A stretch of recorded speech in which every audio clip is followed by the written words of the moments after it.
faccio una piccola correzione al discorso apocalittico di Pasolini, quando Pasolini parlava delle lucciole. Ce serait si simple de croire que cette histoire ne concerne que l'Italie. Ce serait si facile de dire que tout est perdu. Je sais que se joue ici, en Sicile, quelque chose du destin de l'Europe, quelque chose de crucial. Mais quoi?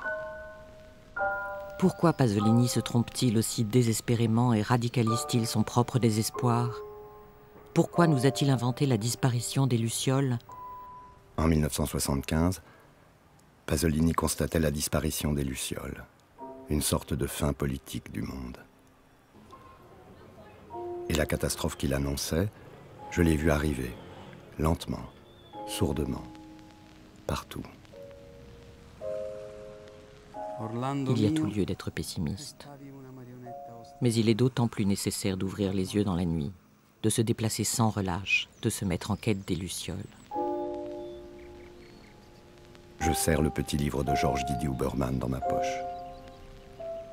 Depuis qu'Eva me l'a donné, ces mots me portent. Survivance des Lucioles.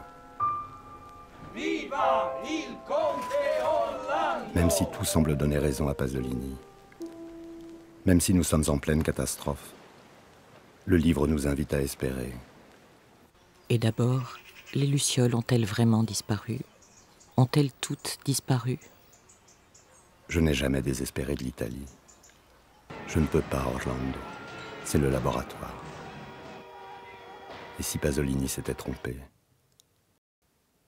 Pendant 3 ans ici, j'ai aimé, j'ai parlé, j'ai imaginé une tragédie qui tournerait féerie. Orlando et les poupes y la rejouront pour vous. Petite luciole survivante, gracieuse, bien cachée au cœur même de la catastrophe.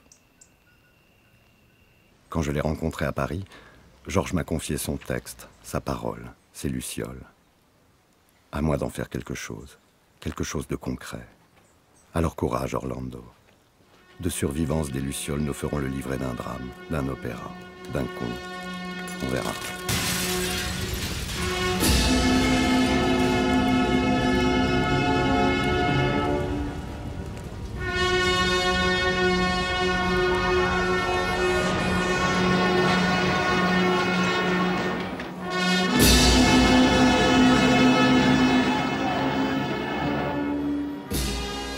Pour savoir les Lucioles, il faut les avoir vues danser dans le noir.